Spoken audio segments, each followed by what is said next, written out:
Hello बच्चों, कैसे हैं आप सभी लोग। उम्मीद करता हूं कि आप सभी अच्छे होंगे। मैं सुनील कुमार स्वागत करता हूं आपके अपने चैनल क्रैकर जीएस एकेडमी में। बच्चों, अगर हम बात करें तो हम यहां पर इंडियन ज्योग्राफी की सीरीज कर रहे हैं, जिसके अंतर्गत जो हमारा टॉपिक चल रहा है वो है भारत की वनस्पतियां, यानी भारत की जो प्राकृतिक वनस्पतियां हैं उनका हमारा टॉपिक चल रहा है। तो हमारा टॉपिक अगर मैं बात करूं दोस्तों, तो हम लोग जो टॉपिक पढ़ रहे हैं वो है भारत की प्राकृतिक वनस्पतियां।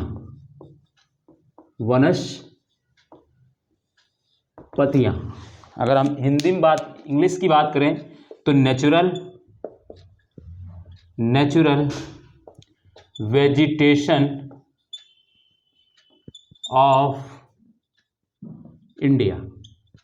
ठीक है, तो हम लोग ये टॉपिक दोस्तों कर रहे हैं बच्चों। और इसके अंतर्गत अगर हम बात करें तो हमें क्या क्या पढ़ना होता है और हम लोग क्या क्या पढ़ चुके हैं, मैं इसकी अगर बात करूं, अगर देखूं तो देखिए हम लोग इसके अंदर क्या क्या पढ़ते हैं। पहले तो हमें इसमें यही पढ़ना होता है कि दोस्तों कि प्राकृतिक वनस्पतियां क्या होती हैं, यानी हम भारत की प्राकृतिक वनस्पतियां क्या हैं वो तो हमें बाद में पता चलना चाहिए। सबसे पहले ये पता होना चाहिए प्राकृतिक वनस्पतियां क्या होती हैं, यानी प्राकृतिक वनस्पति क्या होती है, क्या होती है, किन्हें हम प्राकृतिक वनस्पति कहते हैं। सबसे पहले हमें इसकी डेफिनेशन पता होना चाहिए। देन इसके बाद फिर मैंने इसमें आपको पढ़ाया है कि भारत में वन के प्रकार, यानी भारत में वन के जो है कितने प्रकार के वन पाए जाते हैं। तो दोस्तों हमने आपको 6 प्रकार के वन पढ़ाए हैं इसमें। ठीक है, थर्ड इसमें फिर हम लोग क्या पढ़ते हैं, तो हम लोग देखते हैं कि दोस्तों भारत जो वन है वनों का हमारे जीवन में क्या महत्व है, यानी वनों का महत्व, क्या महत्व है वन का हमारे जीवन में, ये देखते हम।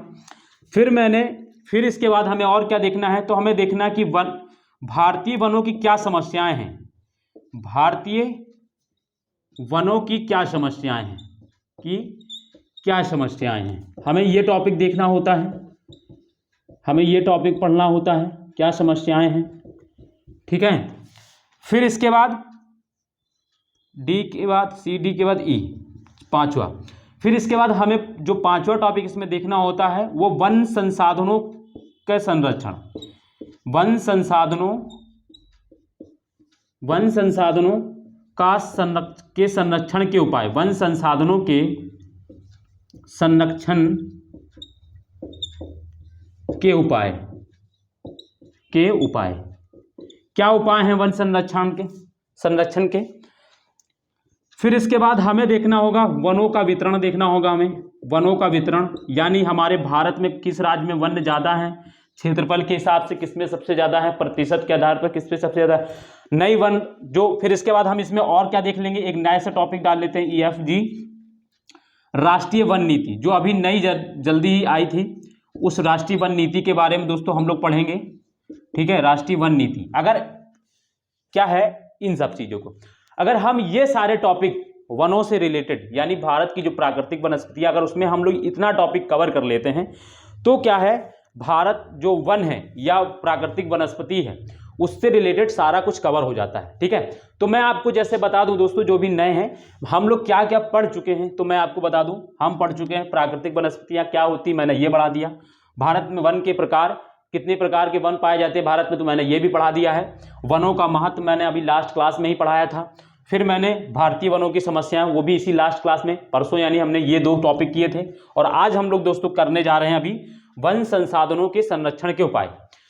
ठीक है, और ये सारा जो क्लासेस चल रही है UPSC, UP PCS, RO, ARO, किसी भी स्टेट PCS का होगा, किसी भी स्टेट PCS कोई भी पेपर होगा, आप इसको प्री कम मेंस के हिसाब से आराम से कर सकते हैं और आपको कोई दिक्कत नहीं होगी। आप पेपर भविष्य में आने वाले पेपर भी बन जाएंगे, इससे क्वेश्चन बन जाएंगे। और दूसरी चीज दोस्तों, जो प्रीवियस क्वेश्चन पेपर हैं आप उनको उठाकर देखेंगे तो वो भी क्वेश्चन आपको इसमें मिल जाएंगे। ठीक है, सारा कुछ यहाँ से कवर हो जाएगा, आपको कहीं से अदर सोर्स से ज्योग्राफी पढ़ने की जरूरत नहीं पड़ेगी। इतना मैं आपको डीप में और इतना आपको कॉन्सेप्ट से पढ़ा रहा हूँ। ठीक है, और आपको PT से लेकर मेंस तक के सारे क्वेश्चन यहाँ से मिल जाएंगे। ठीक है, तो आप निश्चिंत होकर आप सिर्फ क्लास को फॉलो करते रहें, क्लास को देखते रहें। ठीक है, और जो भी कुछ मैं यहाँ लिखाता हूँ आप उसको लिखते चलें और रिवीजन करते चलें, बस आपको फिर इसके बाद कहीं से कुछ नहीं पढ़ना पड़ेगा। और ये मैं आपको कह नहीं रहा हूं, जब आप मेरे से क्लास करेंगे तो आपको फील होगा, ठीक है। ये मैं सिर्फ कह नहीं रहा हूं, जब आप मेरे से क्लास करेंगे तो आपको ये फील होगा कि हमें इसी लेवल की चीजें पढ़नी है और इससे यही पूछा जाता है वास्तव में, यूपीएससी मेंस हो या यूपीपीसीएस मेंस हो, ठीक है। ज्योग्राफी के लिए आप निश्चिंत होकर आप क्लास करें, कोई दिक्कत नहीं होगी, मैं आपको गारंटी देता हूं, ठीक है। तो आप बस साथ में क्लास करते चलना है। तो चलिए हम अपने टॉपिक को शुरू करते हैं और बीच बीच में फिर हम लोग बातचीत करते रहेंगे जो भी होगा। चलिए ठीक है, देर ना करके हम सीधे टॉपिक पे आते हैं अपने। तो हम दोस्तों जो भी नए हैं दोस्तों, बस आपको थोड़ा सा दिक्कत ये हो रही होगी कि पिछले के टॉपिक आपके छूट गए होंगे पिछली क्लास के, तो आपको कोई दिक्कत नहीं है। आप क्या करेंगे, मैं इसी वीडियो के डिस्क्रिप्शन लिंक में जो प्लेलिस्ट है, इसी जो जितनी भी वीडियो मैंने करा दी है आपको मैं वहां पे प्रोवाइड करा दूंगा इसी वीडियो के डिस्क्रिप्शन लिंक में, ठीक है। तो आप वहां से सारी पिछली जो वीडियो हैं जो आपके छूट गए हैं, जो बैकलॉग है, वो आप कवर कर लीजिएगा, ठीक है। तो चलिए हमारा जो आज का टॉपिक है वो है दोस्तों वन संसाधनों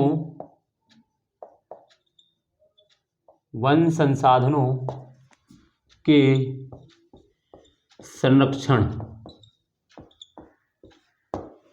के उपाय।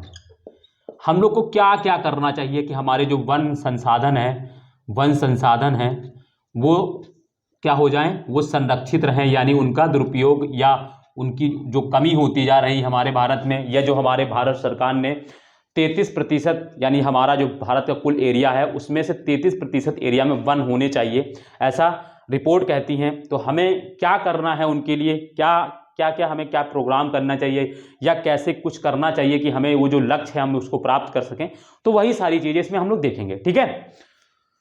तो सबसे पहले मैं आपको कुछ लिखाता हूं, आप लिखते चलिएगा, मैं बोल देता हूं, लिखिएगा। अब ये आपने हेडिंग डाल रही होगी, हेडिंग के बाद अब यहां से आप कंटिन्यू करेंगे और आप आराम से लिखते हुए चलेंगे, ठीक है। तो अभी आप नंबर 1 2 करके मत डालिएगा, अभी सीधे ऐसे लिखिएगा जो मैं लिखवा रहा हूं, ठीक है। लिखिए 1, लिखते चलेंगे, मैं बोलूंगा आप लिखते चलिएगा। वन मानव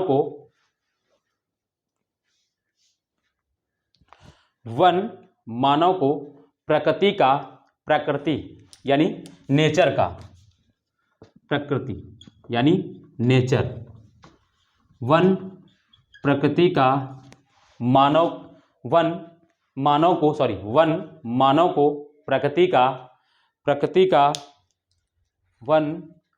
को प्रकृति का सबसे मूल्यवान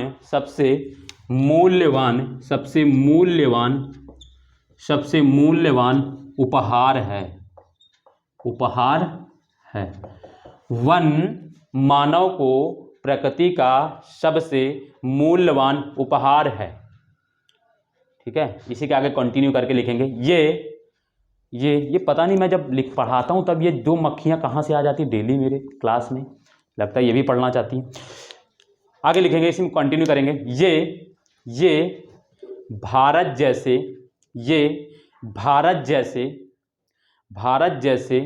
कृषि प्रधान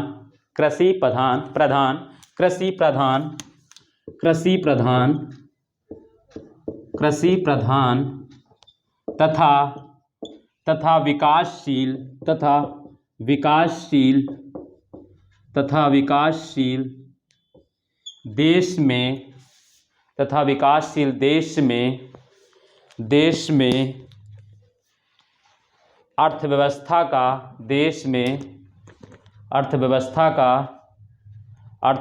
का मूल आधार है। अर्थव्यवस्था का मूल आधार है, ठीक है।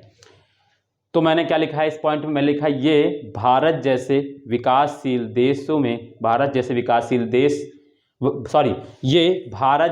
कृषि प्रधान एवं विकासशील देश में अर्थव्यवस्था का मूल आधार है। अतः आगे लिखिएगा, इसी को कंटिन्यू करिएगा। अतः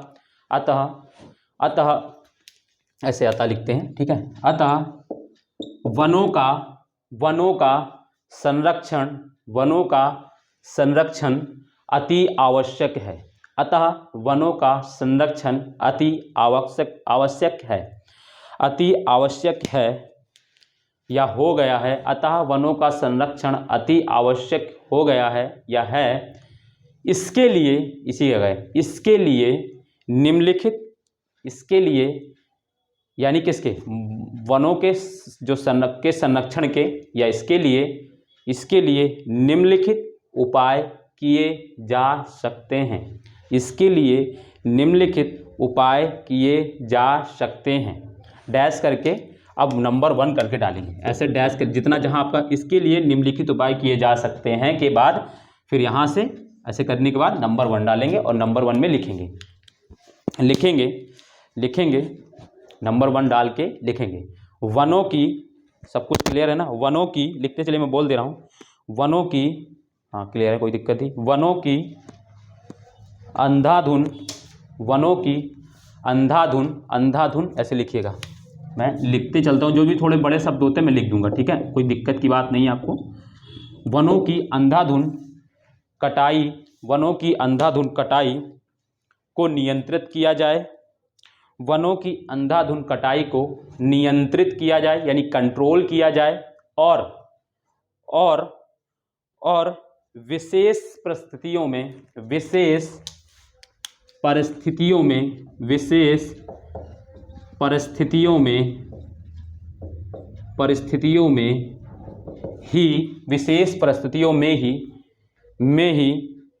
ही वृक्षों को काटा जाए। विशेष परिस्थितियों में ही वृक्षों को काटा जाए, यानी वनों की जो अंधाधुन कटाई हो रही है विकास के नाम पर और भी जो चीज़ें हैं उसके नाम पर वनों की अंधाधुन कटाई हो रही है, ठीक है, उसको नियंत्रित किया जाए। और दूसरी चीज़ जो अब क्या होता है, कभी कभी मान लो विकास करना है और उसके लिए वन बहुत अनिवार्य होता है कि काटे जाएं। अब विशेष परिस्थिति बन गई कि वन के बिना काटे नहीं काटे, तो काटना चाहिए। ऐसा नहीं कि विशेष परिस्थितियों, मगर सामान्यतः हमें ऐसा योजनाएं या अपनी ऐसी विकास की योजनाओं को बनाना चाहिए या बनाना है कि जिससे वनों को छोड़िए, हमारी प्रकृति को कम से कम जो क्षति पहुंचे, हमारी जो प्रकृति है, हमारी जो प्रकृति है उसको कम से कम क्षति पहुंचे, ऐसी हमें विकास की योजनाओं को बनाना चाहिए, ठीक है। तो ये वही चीज़ें कह रहा है वनों की अंधाधुन कटाई जो हमारे यहाँ हो रही है उसको रोका जाए। दूसरा, कुछ ही विशेष परिस्थितियों में ही वनों को काटा जाए, ठीक है, इसी में कंटिन्यू था। अब दूसरा नंबर डालेंगे। दूसरा क्या उपाय करना चाहिए, दूसरा उपाय क्या है, तो उसको ऐसे लिखिएगा। दूसरा उपाय जो है वृक्षारोपण का कार्यक्रम। वृक्षारोपण ऐसे लिखिएगा, देखिए वृक्षारोपण का कार्यक्रम बड़े पैमाने पर, वृक्षारोपण का कार्यक्रम बड़े पैमाने पर चलाया जाए ताकि वृक्षारोपण का कार्यक्रम बड़े पैमाने पर चलाया जाए ताकि जिन क्षेत्रों में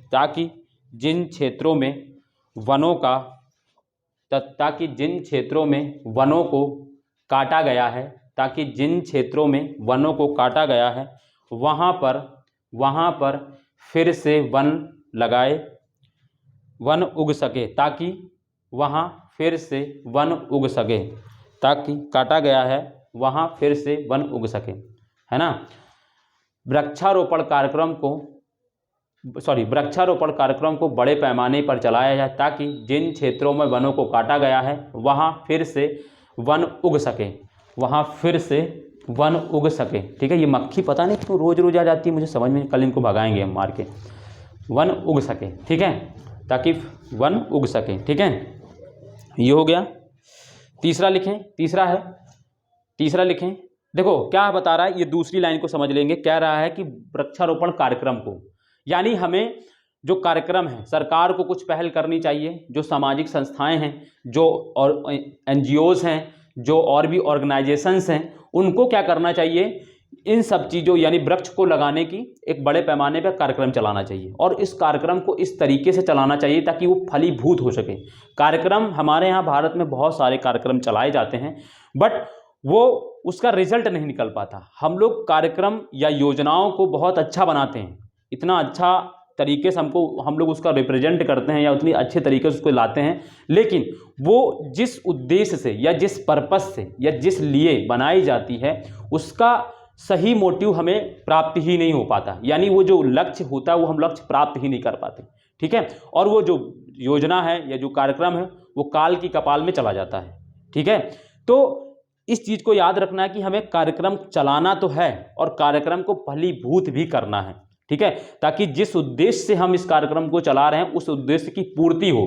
और उस उद्देश्य की पूर्ति तभी होगी जब हम उस कार्यक्रम में जिन लोगों को चयन कर रहे हैं वो पूरी ईमानदारी से, पूरी तन्मयता से और पूरी मेहनत से उसमें लगें, ठीक है। तभी कोई भी कार्यक्रम हो, कोई भी योजना हो, तभी फलीभूत हो सकती है, तभी उसकी जो लक्ष्य थी या जो उद्देश्य था हम उसको प्राप्त कर सकते हैं। यही वनों के जो कार्यक्रम चलाए जाते हैं उसमें बस समस्या यह होती है कि हम कभी आते हैं 10 लाख पेड़ लगाते हैं, कभी 1000 पेड़ लगाते हैं, लेकिन वो जो पेड़ लगाए गए हैं क्या वास्तव में वो पेड़ जीवित हैं? या जो पेड़ लगाए गए हैं, हम लोग सुनते आते हर साल कोई सरकार इतने लगा रही है, यूपी सरकार इतने लगा रही है, तो एमपी सरकार इतने, तो लगा रही है, वो पेड़ लगाना अच्छी बात है, लेकिन क्या वो कार्यक्रम जो जिस उद्देश्य से पेड़ लगाए गए हैं क्या वो उद्देश्य पूर्ण हो रहा है? तो हमें लगता है लाख पेड़ लगाए जाते हैं तो उसमें 100 ही जीवित रह पाते हैं, बाकी तो सब गए गायब हो जाते हैं।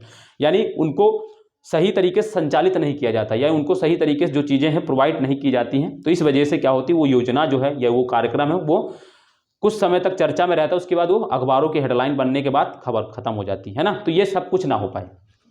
तीसरी लिखें, नगरों में, तीसरी लिखें, नगरों में हरित पट्टी का, नगरों में हरित पट्टी का विस्तार किया जाए।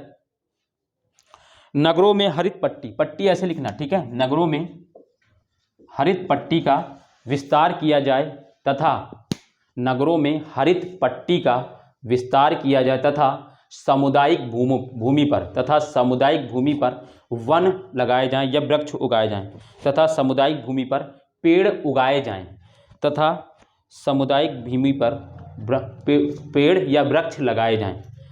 नगरों में हरित पट्टी का विस्तार किया जाए तथा सामुदायिक भूमि पर पेड़ लगाए जाएं या वृक्ष उगाए जाएं, जो भी लिखना है। इसको समझे, नगरों में हरित पट्टी का मतलब क्या है? जो सड़कें हैं, तो सड़क के किनारे हमें क्या करना है, हमें वृक्षों को लगाना है, इस कतार में लगाना है कि जो, ठीक है, ताकि बड़े पैमाने पर, है ना, ठीक है। नगरों में बड़ी बड़ी जो हाईवेज हैं, ठीक है, नगरों में जो बड़े बड़े हाईवेज होते हैं उनके किनारे हमें वृक्षों को लगाना है दोनों तरफ, ठीक है। सड़कों के किनारे हमें वृक्ष को लगाना है, ठीक है। और क्या करना है, जो शहरों में या जो नगरों में बड़ी बड़ी जो सामुदायिक भूमि होती है, जैसे हम लोग पार्क बनाते हैं तो पार्क के चारों तरफ हमें पेड़ लगाने हैं, ठीक है, वहाँ पे पर्याप्त मात्रा में पेड़ हो, ठीक है। इन सब चीज़ों पे हमें फोकस करना है, ठीक है। तो ये कुछ, ठीक है, इसको समझ गए होंगे, हरित पट्टी को भी और जो सामुदायिक भूमि, क्योंकि हर जैसे आप किसी भी सोसाइटी में, नगर में जब जाएंगे तो हर सोसाइटी की अपनी एक सामुदायिक भूमि होती है। सामुदायिक भूमि का मतलब ये होता है कि उस, या वो पार्क के रूप में हो सकती है, ऐसा नहीं है कि वो अलग से कुछ है, वो पार्क के रूप में वो सामुदायिक भूमि हो सकती है। यानी उस पार्क को जो उस मोहल्ले या जो उस सिटी में या जो उस कॉलोनी में रहने वाले जितने भी लोग हैं या उनके बच्चे खेलते हैं, आप देखते होंगे हर कॉलोनी में या हर जगह पर आपको एक पार्क मिल जाएगी। तो वहाँ पर क्या करना है, हमें चारों तरफ पेड़ लगाने हैं और बहुत सारे, ठीक है, उसमें कुछ भी करना है, ठीक है। तो ये सारी चीज़ें, ठीक। तो वो सामुदायिक भूमि का मतलब वही है।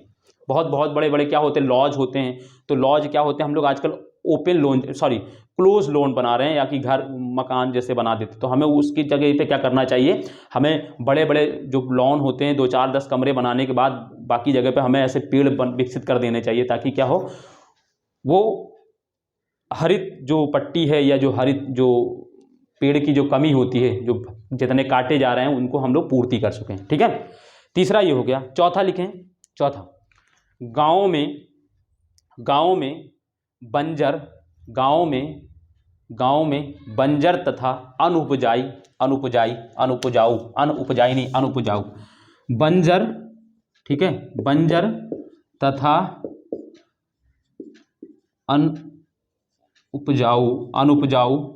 अनुपजाऊ भूमि पर, गांव में बंजर तथा अनुपजाऊ भूमि पर पेड़ लगाने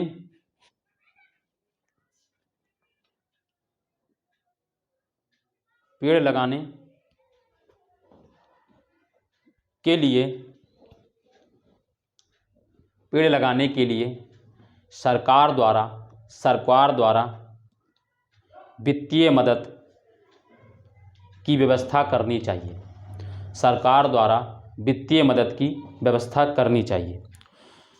गांव में, इस पॉइंट को समझेंगे, गांव में बंजर तथा उपजाऊ भूमि पर वृक्ष लगाने के लिए या पेड़ लगाने के लिए सरकार द्वारा वित्तीय सहायता की व्यवस्था की जानी चाहिए। सरकार द्वारा वित्तीय सहायता की व्यवस्था की जानी चाहिए। देखो, अब जैसे गांव में बंजर भूमि, जैसे कि हमारे यहाँ अगर आप देखें तो बुंदेलखंड का इलाका है, वहाँ पर क्या होते हैं, कैसे पेड़ उगते हैं, तो आप देखते हो बबूल जैसी हैं, कई घाटियाँ हैं, चंबल की घाटियाँ, वहाँ पे आपको कोई ऐसे आम बरगद जैसे पेड़ नहीं मिलेंगे, बहुत कम मात्रा में मिलेंगे। ठीक है, वहाँ पे सब आपको बबूल जो कटीले होते हैं वो सारी कुछ मिलते हैं। तो हमें क्या करना चाहिए, उन जगहों पर कुछ, क्योंकि गांव में इतना सक्षम नहीं है, गांव अपने जीवन निर्वाह के लिए अपने जीवन निर्वाह के अलावा उतना पैसा नहीं पैदा कर पा रहा है आज हमारे भारत में, कि वो क्या करे, कि वो, अब एक दो लोगों की मैं बात नहीं कर रहा हूँ, समाज में अधिकतम लोगों की बात की जाती है। ठीक है, जब भी हम किसी चीज़ का अगर उदाहरण लेते हैं तो अधिकतम लोगों का उदाहरण लेते हैं। ठीक है, तो अधिकतम लोग गांव में ऐसे होते हैं जो अपने जीवन निर्वाह से ज़्यादा की बचत नहीं कर पाते, और अगर बचत करते भी हैं तो उनका कोई ना कोई शादी विवाह समारोह जैसी चीज़ों में खर्च हो जाता है। ठीक है, यानी वो अपनी सेविंग को सिर्फ उतना ही बचा पाते हैं कि भविष्य में अगर कोई कार्यक्रम करें तो कर सकें। लेकिन क्या है, और हमारे भारत में बहुत सारी जगह ऐसे हैं जहाँ पर बंजर भूमि और अनुपजाऊ भूमि हो गई है। तो हमें क्या करना है, उस भूमि पर पेड़ लगाने। अब उस भूमि पर पेड़ लगाएंगे तो गांव के लोग आपकी मदद करने के लिए तैयार हैं, वो मेहनत श्रम देंगे आपको। अगर आप अच्छा कार्यक्रम करेंगे, अच्छी चीज़ें लाएंगे तो आप अपना श्रम दे सकते हैं।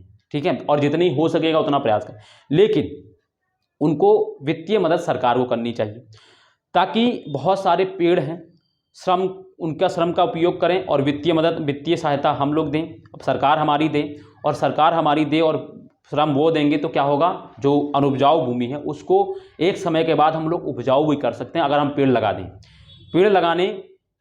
पेड़ लगाएं उस भूमि पर। जब उस भूमि पर पेड़ उगेंगे तो पेड़ उगने के बाद क्या होता है दोस्तों, उसकी पेड़ पौधे, जब वो पेड़ बड़ा हो जाएगा 2 4 5 साल बाद, फिर क्या होगा, उस पेड़ से बहुत सारी पत्तियां झड़ती, और वो पत्तियां या डालियां टूटकर झड़ जाती, और वो क्या करती, उसी मैदान में पड़ी रहेंगी।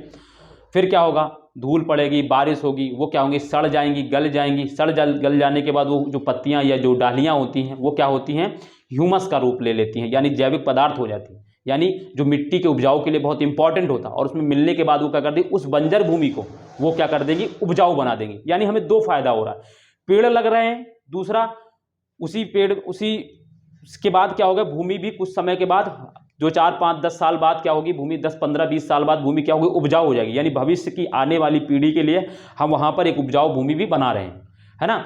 यानी अगर हम चाहें तो बंजर भूमि को उपजाऊ बना सकते हैं पेड़ लगाकर। ठीक है, और भी चीज़ें हैं, जैविक पदार्थ जब हो जाता है तो फिर हमें मिनरल्स हैं, हम ऊपर से जैविक खाद डाल वाल के वहाँ पे कृषि कर सकते हैं। ठीक है, तो ये हम लोग कुछ कर सकते हैं, ऐसा करके बंजर भूमि से हमें उपयोग है ना। तो इसके लिए सरकार की मदद बहुत ज़्यादा जरूरी है, इस क्षेत्र में भी सरकार को पहल करना है वित्तीय मदद के द्वारा। ठीक है, तो इसको भी समझ गए होंगे आप। फिर आगे लिखें।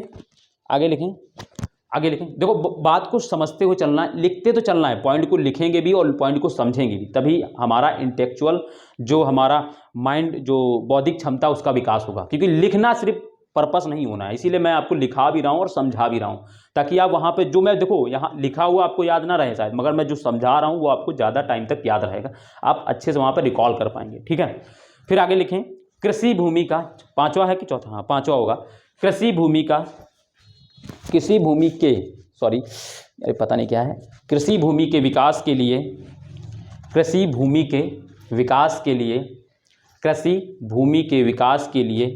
वनों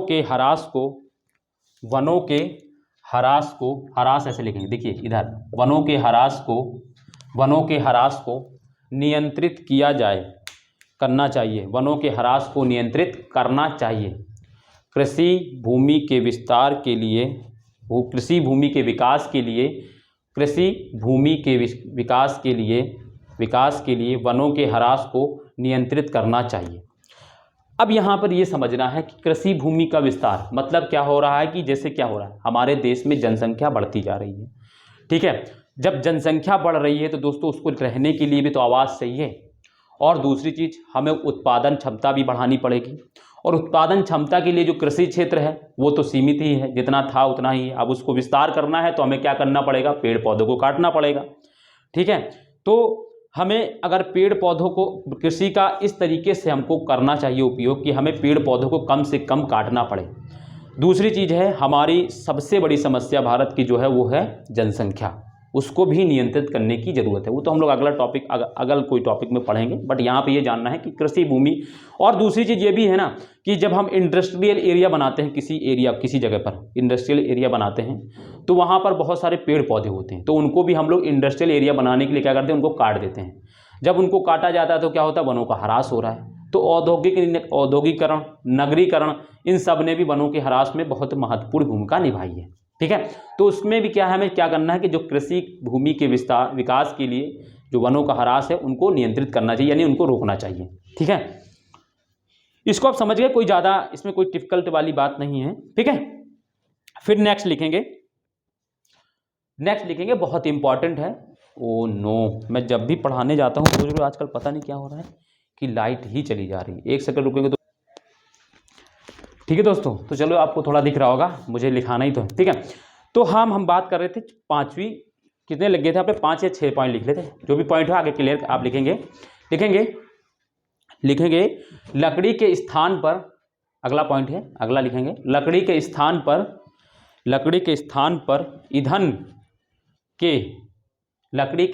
पर ईंधन के वैकल्पिक, ईंधन मतलब ईंधन के वैकल्पिक यानी ऑप्शन के रूप में वैकल्पिक संसाधनों के प्रयोग को प्रोत्साहित करना चाहिए ताकि ईंधन के लिए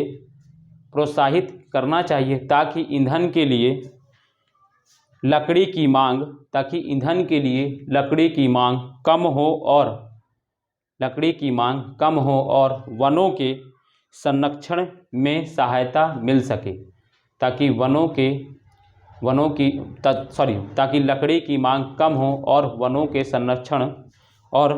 संरक्षण में सहायता मिल सके। ठीक है, यानी हम लोग को क्या करना है, हमें जो आज हमारे भारत में बहुत बड़ी ऐसी आबादी आज भी है जो क्या करती है, लकड़ी को अपने ईंधन के रूप में, यानी खाना बनाने के लिए या और भी जो घरेलू कार्य होते हैं उनके लिए क्या करती है, उपयोग करती है। ठीक है, लकड़ी का उपयोग करती है, जलाने का उपयोग करती है। ताप, जैसे अब ठंडियाँ आ गई हैं तो बहुत सारे लोग क्या होते हैं, ठंडियों में क्या करते हैं, लकड़ी तापते हैं। ठीक है, लकड़ी जलाकर तापते हैं। गाँव में आपने देखा भी होगा, बहुत सारी जगह चूल्हे बना के खाना भी बनाया जाता है। तो हमें क्या करना है, हमें इसकी जगह पे वैकल्पिक संसाधनों का उपयोग करना है। जैसे कि आज हमारी जो सरकार है, वर्तमान जो सरकार है, वो उज्ज्वला 2.0, उससे पहले उज्ज्वला योजना लेकर आई थी, जिसमें गैस वितरण किया जाता है ना, CNG गैस वितरण किया जा रहा है। तो ये एक संसाधन के रूप में इसका प्रयोग किया जा रहा है ताकि कम से कम लोग क्या है, लकड़ी पर जिनकी निर्भरता है वो कम हो और गांव-गांव तक गैस पहुंच सके, है ना, सब्सिडी। बट आपसे मेरा एक क्वेश्चन यही है कि आपको ये बताना है कि उज्ज्वला जो योजना है 2.0, उसमें हमारे वर्तमान जो भारत में कितने लोगों को अभी तक उज्ज्वला योजना 1 और 2.0 तक अभी तक कितने लोगों को क्या है, गैस सिलेंडर वितरित किया जा सका है, ये मुझे आप कमेंट करके बताएंगे। ठीक है, ये आपका आज का क्वेश्चन है। ठीक है, तो आप समझ गए होंगे कि वैकल्पिक साधनों का उपयोग करना है, प्रोत्साहित करना चाहिए।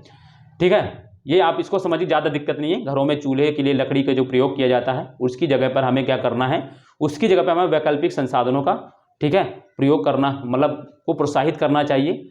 क्योंकि अभी तक लोगों में इतनी जागरूकता नहीं है गैस पे, या बहुत सारे लोगों में इस चीज़ के लिए जागरूकता नहीं है। ठीक है, बहुत सारे लोग तो जैसा है कि जो लेकर आते हैं तो उसे जलाने में ही डरते हैं आजकल। ये भी है एक, हमको लग रहा है, ऐसा लगता है गैस जलाने का भी प्रशिक्षण देना पड़ेगा लोगों को। ठीक है, तो ये सारी चीज़ें। अगला पॉइंट लिखेंगे इसमें, अगला लिखेंगे वनों को, अगला पॉइंट लिखेंगे वनों को आग से बचाने के लिए, वनों को आग से बचाने के लिए आधुनिक यानी आधुनिक प्रौद्योगिकी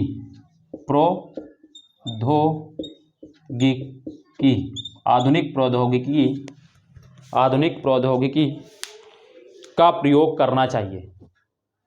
का प्रयोग करना चाहिए। ठीक है, यानी जो वनों में जो आग लग जाती है, आज भी हम लोग क्या करते हैं, वो जो जब आग लगती है जंगल में तो महीनों आग लगी रहती है और हम उनको बुझाने में नाकाम रहते हैं। हम क्या करते हैं, हफ्तों लग जाते हैं, हमें 15 दिन लग जाते हैं उस आग को बुझाने में। तो हमें कुछ ऐसी टेक्नोलॉजी का विकास करना है या करना चाहिए, ऐसी टेक्नोलॉजी का विकास करना चाहिए कि जिससे क्या हो, वनों को में जो आग लगी उसको जल्दी से जल्दी विदिन 1-2 आवर या विदिन 2 से 3 डेज में हमें उसको क्या करना है कि उसको नियंत्रित कर लेना है, इस पर कंट्रोल पा लेना है। ठीक है, और हमारे पास वैसी टेक्नोलॉजी नहीं है। आज भी हम देखते हैं बहुत सारी जगह पर अगर आग लग जाती तो कहो तो घंटों उनको लग जाता है आने में। पहली बात यहाँ तक उस लैंड जगह पे जहाँ पर भूमि में जहाँ आग लगी है वहाँ पे जो फायर ब्रिगेड वाले जो लोग होते हैं या जो लोग पानी वाले होते हैं वो उनको वहाँ तक पहुँचने में ही टाइम लग जाता है। ठीक है, पहुँचने के बाद फिर उनको यही समझ में नहीं आता इस आग को हम कैसे नियंत्रित करें। बहुत जद्दोजहद करने के बाद क्या होता है, उस आग पर कंट्रोल पाया जाता है। तो हमें कुछ ऐसी टेक्नोलॉजी का विकास करना है जिसपे क्या हो, जल्दी से विदिन 2-3 अगर छोटी जगह पे है तो विदिन 2-3 आवर्स में होना कंट्रोल हो जाना चाहिए। अगर बड़ी जगह है तो 1-2 डेज में उसको कवर कर लेना है। ठीक है, तो ऐसी कुछ टेक्नोलॉजी का विकास करना चाहिए।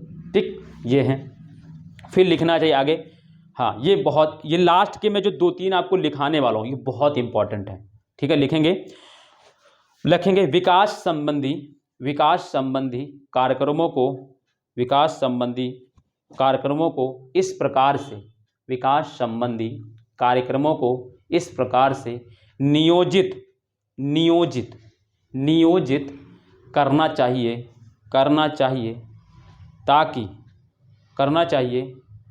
करना चाहिए ताकि वनों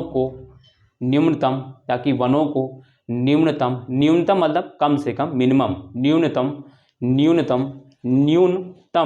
हानि पहुँचे।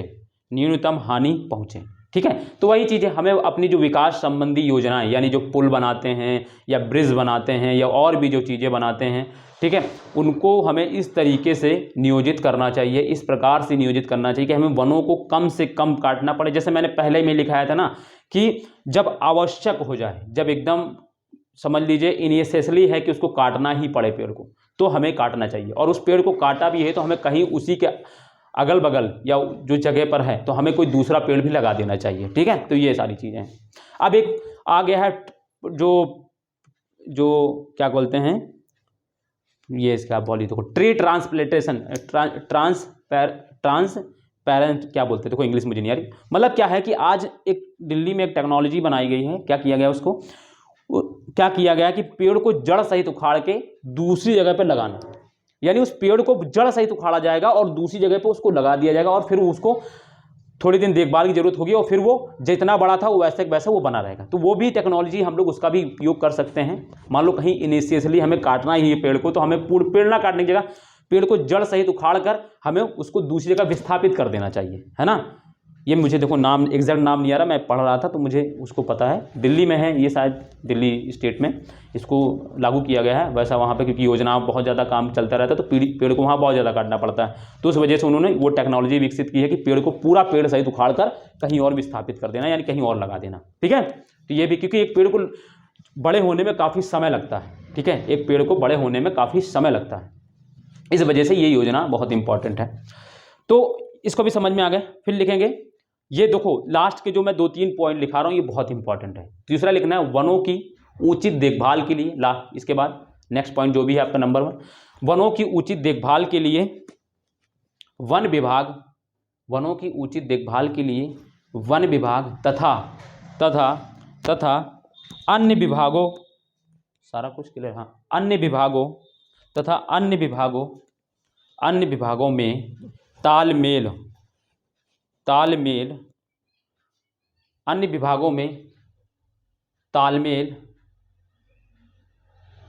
नियमित रूप से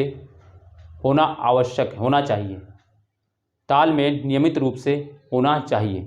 यानी जो वन विभाग है, वनों की उचित देखभाल के लिए वन विभाग और उसके अलावा अन्य जो विभाग हैं उनकी देखभाल के लिए उनके बीच, वन विभाग या और अन्य भी जो विभाग है उनके बीच उचित तालमेल होना चाहिए। ठीक है, ताकि उनको हम लोग अच्छे से उनको प्रोटेक्ट कर पाएँ उनका अच्छे से। जैसे अन्य विभाग का मतलब जैसे कि मान लो वन विभाग जो होता है, वन विभाग के अलावा क्या होता है, मान लो वन से चोरी हो रही है तो हमें दूसरे विभाग जैसे कह सकते हैं कि जो वहाँ पुलिस है या प्रशासन है उससे मदद करके क्या हो, उस क्षेत्र में जो वनों की कटाई या चोरी हो रही है, जो कटाई हो रही है उसको नियंत्रित करना चाहिए। ठीक है, तो तालमेल होना चाहिए इस चीज़ तरीके का। ठीक है, ये इंपॉर्टेंट है, इस फैक्ट को आप जरूर लिखिएगा जब भी आप कभी वनों के संरक्षण के उपाय कभी भी आए लिखने को, क्योंकि सरकारी जो तंत्र है उस पर डायरेक्ट चोट करना है आपको और उसको बताना है कि सरकार में ये कमी है, ये कमी हम लोग सरकार में इस तरीके से पूरी कर सकते हैं। ठीक है, तो इस चीज़ को आप हमेशा नोट करके रखिएगा कि आप जब भी कुछ लिखें तो सरकार के अगर किस सुधार के लिए, सरकार के ढांचे में अगर सुधार के लिए कोई आप सुझाव दे सकते हैं तो आप जरूर दें, उसको बिल्कुल निगलेक्ट ना करें। ठीक है, और अब अदर पॉइंट अगर भले ही आप छोड़ दें कोई दिक्कत नहीं, मगर जो सरकार में जो चीज़ें हैं उसमें सुधार के लिए अगर हमें कोई चीज़ काम करनी तो हमें जरूर करना चाहिए। ठीक है, इसको याद रखना। फिर सबसे इंपॉर्टेंट पॉइंट, और मैं इसमें आपको एक स्टोरी भी सुनाऊंगा तब आपको और अच्छे से समझ में आएगा। सबसे लास्ट पॉइंट है और सबसे इंपॉर्टेंट पॉइंट है, लिखेंगे वनों की उपयोगिता तथा इनके संरक्षण, वनों की उपयोगिता तथा इनके संरक्षण के संबंध में, वनों की उपयोगिता तथा इनके संरक्षण के संबंध में जन साधारण में लिख दिया गया, मैं जरा दरवाजा बंद करूं, जन साधारण में जागरूकता पैदा करनी चाहिए, जन साधारण में जागरूकता पैदा करनी चाहिए। ये इंपॉर्टेंट है, यानी वन संरक्षण के लिए क्या करना है और वन की ठीक है उपयोगिता एवं उसके संरक्षण के लिए हमें क्या करना है, हमें जो जनसाधारण है यानी जो आम जनता है उसको जागरूक करना है। और मैं आपको इसके पीछे एक स्टोरी बताता हूँ। ठीक है, जैसे कि आपको जब आप ब्रिटिश काल की दौर में जब हम लोग देखते हैं तो ब्रिटिश काल में हमारे भारत में बहुत सारी कुरीतियाँ थी। हालांकि ब्रिटिश काल में नहीं, बहुत पहले से कुरीतियाँ चली आ रही थी। तो ब्रिटिश काल में दो बड़ी कुरीतियों, दो चार नहीं बहुत सारी, मगर मैं दो को लेकर आपको बताता हूँ एग्जाम्पल कि दो बड़ी कुरीतियों बहुत बड़ा चोट किया गया। पहला सती प्रथा।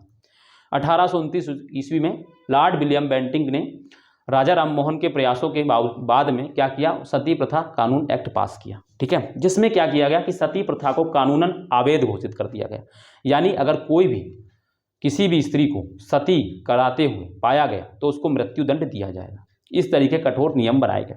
ठीक है, इसी के दूसरा एक और है विधवा विवाह, है ना, यानी इससे पहले कानून हालांकि आज भी है, यानी हमारे भारतीय समाज में विधवा विवाह अवैध था, यानी कोई भी जो स्त्री विधवा हो जाती थी उसको पुनर्विवाह उसको करने का अधिकार नहीं था। लेकिन जब ब्रिटिश सरकार आई तो ब्रिटिश सरकार ने विधवा पुनर्विवाह की अनुमति दी। अब यहाँ पर मैं आपको ये नहीं बता रहा हूँ कि ये हुआ, मैं यहाँ पे आपको एक चीज़ समझाना चाह रहा हूँ।